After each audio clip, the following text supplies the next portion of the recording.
केन्दुझर चाषी उपरे पड़ी चकड़ा चड़क ऋण और धार उधार करिथिबा चाष एबे चकड़ा माड़े संपूर्ण उजुड़ी जावाक बसी एबे ऋण और धार उधार किपरि सुझिबो और वर्ष सारा परिवार मुहरे केमिति दुई मुठा आहार देव एबे सही चिंतारे पड़िछंती जिलार शह शह चाषी। कथारे अछि चाष अछि जहार कि आनंद ताहार, हेले आज केन्दुझर रे एहार परिभाषा बदली जाइछि और चाष अछि जहार सबु दुख ताहार होई जाइछि। आसंतु केन्दुझर सदर ब्लॉक मैदानकेल ग्राम पंचायत रु ग्राउंड जीरो रु देखिबा चाषी उपर किपरि पड़ी चकड़ा चड़क। चाषीटे चाष करी बेस दुई पैसा रोजगार करी परिवार मुहरे वर्ष सारा दुई ओली दुई मुठा आहार देवा सह बेस हस खुशी चलिबाकू बैंक लैंप्स और महाजन ठारू लक्ष लक्ष टंका लोन और धार करज करी चाष करिथिला। चाषी अभियोग अनुसार ए वर्ष केन्दुझर जिले में लगाण वर्षा और तापरे हाथी और बारांक कबल फसल को रक्षा करने को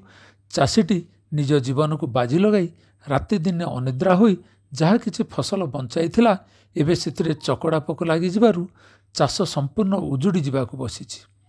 एही चकड़ा सबु पुला पुला होई धान गछ मूल लगी केंडा सबु खाई जिबा फल गछ सबु सुखी जिबा सह चकड़ा चकड़ा होई पोड़ी जिबा सह मरी जाई तले पड़ी जाउछि एवं धान सबु अगाड़ी हो जाउछि। एही चकड़ा पते अति द्रुत गति रे बिल की बिल माड़ी जाई धान चाष उजाड़ी पकाउछंती। वर्तमान धान पाची आसुथिबारु सेथिरे औषध प्रयोग करा जाई पारिबो नाही, तेणु धार करज करी चाष करथिबा चाषी एबे चिंतारे पड़िछि। एपरिक धान काटिले मजूरी मध्य पैसा उठाइबा मुस्किल होई पड़िबो। अन्यपटे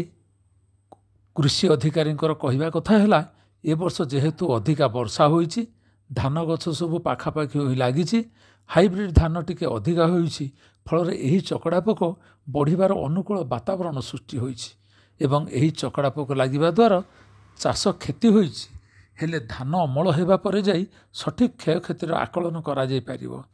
ए चकड़ा पोक संपर्क में से मध्य उपरिस्थ अधिकारी को जणाई दैथिबा आम ये धान चाष करूँ धान चाष चकड़ा रोग लगिगला चकड़ा रोग लगिगला माने गोटे सप्ताह भितर टोटाल चाष जमी माने क्षति करदे आउ देखुं धान बर्तमान एटा सब पाचिबा उपरे हेलानी किंतु एठी बर्तमान गोटे भी धान नाही आज्ञा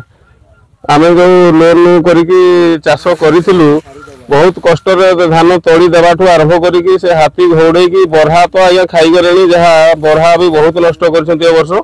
आउ जहाँ बंची थिला आज्ञा आमर ये जो रोग पोक लगिकी टोटाल चाष जमी क्षयक्षति करदे।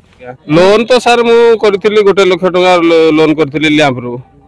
आमर मैदानकेल पंचायत मु देखुची प्राय प्रत्येक गाँव रे माने गलानी 50% उपरे क्षयक्षति हो गलानी। आम तो जीवन रे आम ये रोग जानी नथिलु देखि नथिलु वर्तमान देखुचु जो धार उधार करिना चाष करलु वर्तमान सब नष्ट हो गला खाली 8-10 दिन भीतर सब सरीगला आने आम कौन करिकिना चलू आज्ञा केमती बुढ़ा बुढ़ी बुढ़ा काढ़ लोन आज्ञा 50,000 ऊपर कौन केमती लोन सुझे लोन आज्ञा देखा कौन आ सुझी पारे तो सुझा नहले कौन आउ करूँ आज्ञा जदि सरकार आमको किसी साहाय्य करता हाथी से आसुचंती हाथी खाईकिना माड़ीकिना सब पड़े जाउछंती सब बड़े जगिते पड़ुछि से गछरे भाड़ा मारिकिना आउ सेठी सुईते पड़ुछि। धान आज्ञा चकड़ा पोक लाइक सब सारीदे आज्ञा चाषी मैंने जो कादुछु आज्ञा एते खर्च कर लोन फोन कर चाष करूँ आम कौन करूँ आज्ञा पोक आज्ञा 15 फुट जगह पोक खाई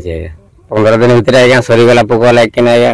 एकाथर थे चकड़ा चकड़ा है एकाथर धरला आज्ञा सब पूरा लास्ट करदे 2 दिन भितर सारीदेला आज्ञा।